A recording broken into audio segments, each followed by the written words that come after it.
휴일 아침 송원재 TV 시작합니다. 윤석열 정부의 성공적인 출발. 아주 중요한 사람은 당연히 윤석열 대통령 당선인입니다. 그러면 윤석열 당선인을 빼고는 누가 가장 중요할까? 누가 가장 키맨일까? 많은 사람들이 법무부 장관 후보자인 한동훈 후보자, 국토교통부 장관 후보자인 원희룡 후보자, 그 다음 안철수 인수위원회 위원장, 세 사람 정도를 꼽습니다. 이 세 사람이 묘하게 윤석열 정부의 성공적인 출발의 키맨이기도 하고 벌써부터 차기 대선 후보로까지 꼽히고 있습니다. 휴일인 오늘 아침 여러분들과 함께 이 세 사람 한동훈, 원희룡, 안철수 누가 윤석열 정부 출범에 가장 큰 기여를 하게 될까? 그래서 차기 정말 지도자로 우뚝 서게 될까? 한번 생각해보는 시간 갖고자 합니다. 송원재 TV 아직 구독자가 아니신 분 혹시 계시면 구독, 좋아요 눌러주시면 저한테는 큰 힘이 된다는 것 이미 다들 잘 알고 계시리라고 봅니다. 고맙습니다. 그러니까 한동훈 후보자에 대해서 연일 계속 이야기가 나오고 있는데 어제는 민주당의 민형배 이 청문회 준비 TF 팀장 민형배가 한 방송에 나와서 한동훈 후보자는 너무 오만방자하다. 그래서 청문회를 아예 보이콧하는 방법을 생각하고 있다. 보이콧하는 방안을 검토 중이다라고 했습니다. 그러자 국민의힘에서 많은 사람들이 아예 조롱을 하고 나섰습니다. 그러니까 국민의힘의 대변인을 비롯해서 이준석 대표 모두 다 삶은 소머리가 웃겠다. 무슨 청문회 보이콧이냐. 사실상 청문회 포기 아니냐라는 이야기입니다. 청문회를 해봤자 한동훈 후보자만 더 체급을 높여준다. 정치적으로. 한동훈 후보자를 아예 차기 대권 후보로 만들어주는 것이다. 청문회에서 완피할 게 뻔하니까 포기하는 것을 두고 보이콧이라고 이름을 한다. 이렇게 조롱이 쏟아졌습니다. 이렇게 조롱이 쏟아지는 이유는 두 가지입니다. 먼저 민형배 팀장이 지금 이 타이밍에서 청문회 보이콧을 이야기한 것은 실수입니다. 지금은 청문회 보이콧을 이야기할 때가 간혹 있습니다. 이 청문회 준비를 하면서. 그것도 한 공격, 비판의 소재로 쓰죠.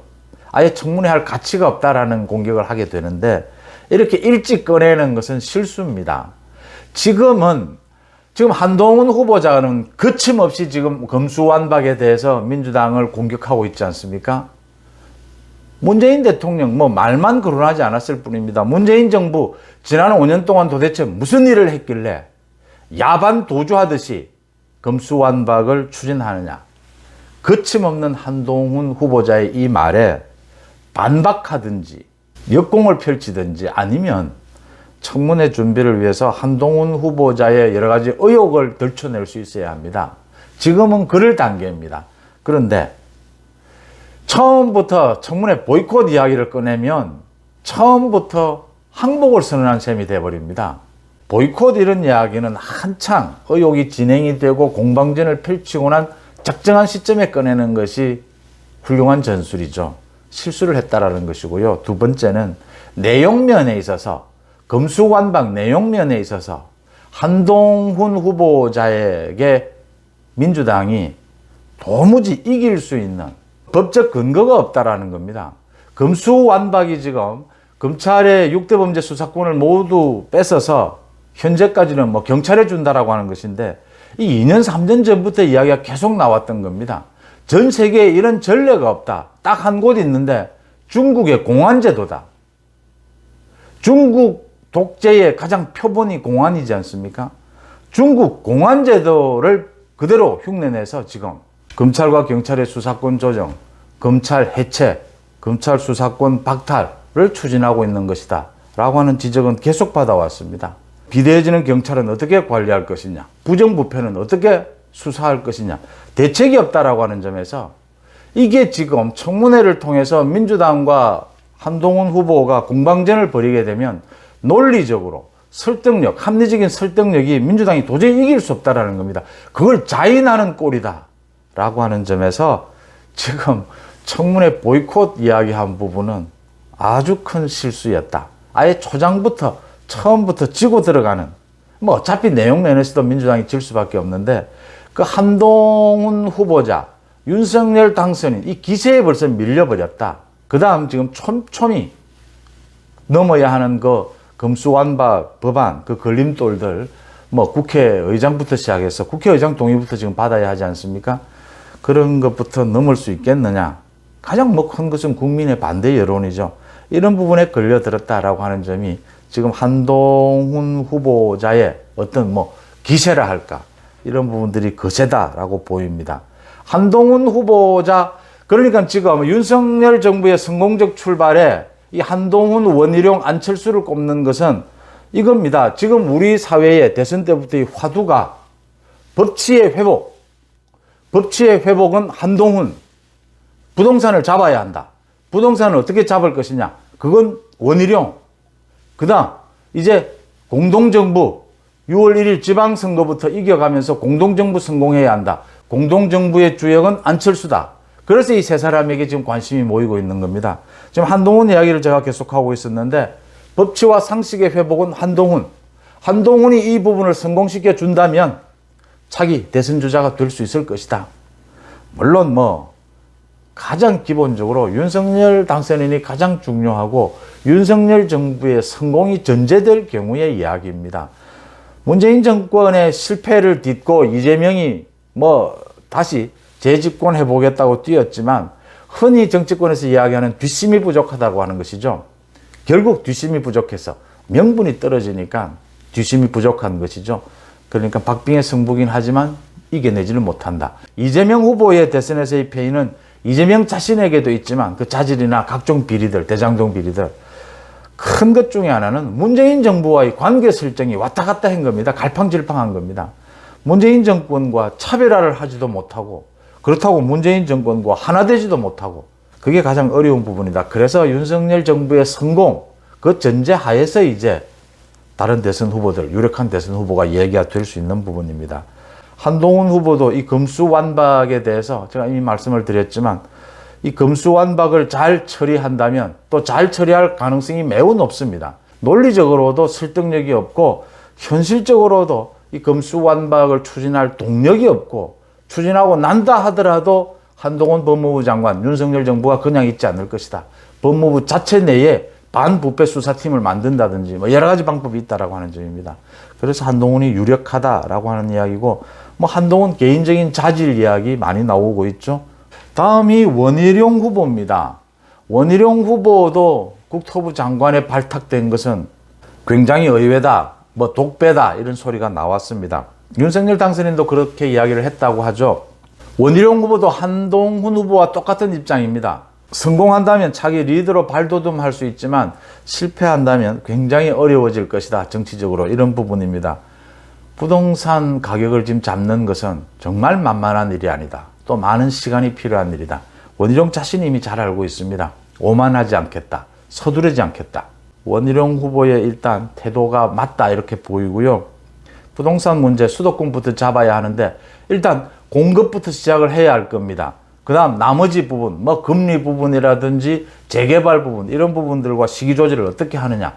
굉장히 예민한 문제고, 뭐 원희룡 실세 중에 실세다라고 이야기를 하는데, 이게 지금 국토부 원희룡 후보자만이 잘해서 될 문제가 아니고 윤석열 정권 전체가 나서서 부동산 잡는 데 나서야 하는 부분이다. 그런 점에서 원희룡 후보의 리더십, 전체 각 부처의 협조를 구하는 리더십도 필요하고 시간도 필요하고 하다는 점에서 원희룡 후보도 굉장히 큰 숙제이긴 하지만, 지난 대선에서 보셨다시피 원희룡 후보가 갖고 있는 그 자질, 가능성, 그 부분을 윤석열 당선인이 본 것이거든요. 원희룡 후보가 아마 부동산 문제를 어느 정도 해결한다면 훌쩍 체급이 커질 것이다. 그 다음 원희룡 후보에게 언제나 제가 대선 기간 중에도 얘기했던 그 대중성을 확보할 수 있을 것이다. 원희룡 후보의 가장 약점으로 꼽히는 인지도, 대중성 부분을 완전히 확보할 수 있을 것이다 라고 하는 대목입니다. 한동훈에 이어서 원희룡. 최근 들어서 이런 이야기를 합니다. 그러니까 윤석열 당선인이 뭐 굉장히 지금 민주당의 발목 잡기를 극복하기 위해서라고는 하지만 이 내각 인선에 있어서 굉장히 좀 자신의 판단, 자신의 독자적인 판단에 너무 의존하는 것이 아니냐. 또 측근들을 비롯해서 자신이 꼭 겪어본 사람들로 인재풀을 너무 한정하는 것이 아니냐. 그래서 윤석열 당선인에게 쓴소리를 할 사람들이 앞으로 나올 수 있겠느냐. 대통령제 국가에서 특히 우리나라 같은 이렇게 집중되는 이런 대통령제 문화에서 대통령에게 쓴소리를 한다는 것은 쉬운 일은 아닙니다. 이 부분입니다. 대통령제 국가이긴 하지만, 정부이긴 하지만 대통령에게 쓴소리를 할 수 있는 사람은 차기 유력한 지도자일 경우입니다. 이게 개인적인 성향, 자질도 있겠지만 설득력이 있는 것은 전체적으로 차기를 노려보는 지도자일 경우에 현재의 권력에 대해서도 쓴소리를 할 수 있다. 그게 구도상 설득력이 있는 것이죠. 그런 점에서도 한동훈, 원희룡, 안철수가 중요하다라고 하는 점입니다. 윤석열 당선인과도 언제든지 논쟁을 벌일 수 있을 정도로 원희룡 후보는 그런 자세, 기본적인 자세는 가지고 있고요. 한동훈 후보자도 마찬가지지 않습니까? 윤석열 후보에게 자신은 맹종하지 않는다. 윤석열 후보와 생각이 같고 검찰개혁에 대한 뜻이 같은 부분, 무조건 복종하는 것은 생각해 본 적도 없다. 또 생각하지도 않는 스타일들이죠. 그래서 차기 이야기도 나오는 거죠. 한동훈이나 원희룡요. 안철수 후보입니다. 다음은. 안철수 후보의 경우에 이미 인수위원장을 맡았는데 지난 한 달여 동안 인수위원장을 맡았습니다. 무난하게 잘 처리를 했고 또 굉장히 열심이었고 또 진정이었다라고 하는 평가를 받습니다. 그런데 좀 리더십이 부족했다. 안철수가 보여주고자 하는 인수위원장으로서의 이 방향은 어디냐? 그 부분이 좀 애매했다라고 하는 겁니다. 윤석열 당선인이 물론 조율하지만 안철수 칼라는 뭐다라고 하는 것을 지난 한 달 동안 분명히 보여주지를 못했습니다. 거기에다가 막판에 불필요하게 윤석열 당선인과의 갈등까지 불러일으키면서 아직 한 달 좀 더 지켜봐야 하지 않겠느냐. 물론 오늘 국민의힘과 국민의당은 합당 선언을 합니다. 이제 아주 구체적인 조직, 그러니까 국민의당의 부채를 어떻게 이전할 것이냐, 국민의당의 당직자들을 어떻게 승계할 것이냐, 그런 구체적인까지 다 합의가 거의 끝나서 아마 오늘 합당 선언을 하게 될 것으로 보입니다. 합당 선언을 하게 되면 또 분위기도 좀 달라지고 안철수 위원장도 지난 또 한 달간 경험을 했기 때문에 앞으로 또 한 달간은 좀 더 다른 모습을 보여주지 않을까 이렇게 보입니다. 안철수 위원장은 6월 1일 지방선거도 이끌어야 하고 이제 국민의힘 당권에도 도전을 해야 하고 공동정부의 성공을 위해서 안철수 위원장 자신의 정치력, 자신의 리더십을 보여주고 검증받아야 합니다. 그런 부분에 있어서 조금 안철수 위원장이 흡족하지는 않지만 그래도 아직까지 가능성은 남아있다라고 하는 부분입니다. 이렇게 한동훈, 원희룡, 안철수 얘기를 하고 나면 좀 섭섭한 사람이 있습니다. 오세훈 서울시장입니다. 오세훈 서울시장으로 인해서 지난 대선에서 윤석열 당선인이 굉장히 많은 도움을 받았고 이번 지방선거에 더 큰 도움을 받고 있다고 하는 겁니다.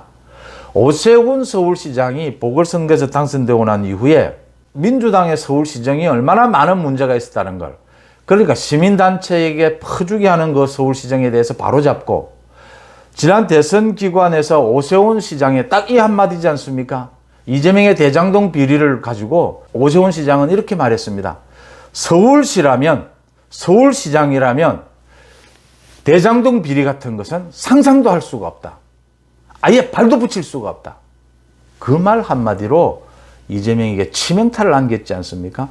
안정적으로, 튀지는 않지만 안정적으로 서울시정을 바로잡아가면서 잘못되어 있던 서울시정을 바로잡으면서 윤석열 정부 정권 교체가 왜 필요하다라고 하는 것을 몸소 보여준 것이 오세훈 시정이었습니다. 앞으로 지방선거에서도 마찬가지일 겁니다. 오세훈 시장이 굉장히 큰 역할을 하고 앞으로도 역할을 할 것이다 하는 부분. 그래서 여전히 차기 지도자로서 오세훈은 살아있다. 여전히 오세훈 카드는 살아있다라고 하는 점 다시 한번 강조를 합니다. 가장 중요한 것은 윤석열 정부의 성공적인 출발이고 당연히 윤석열 정부가 성공하는 것입니다. 윤석열 정부의 성공을 위해서 키맨이라고 할 수 있는 한동훈, 원희룡, 안철수의 어떤 리더십 어떻게 정립되어 가느냐, 어떤 과제가 있느냐 여러분들과 함께 한번 짚어봤습니다.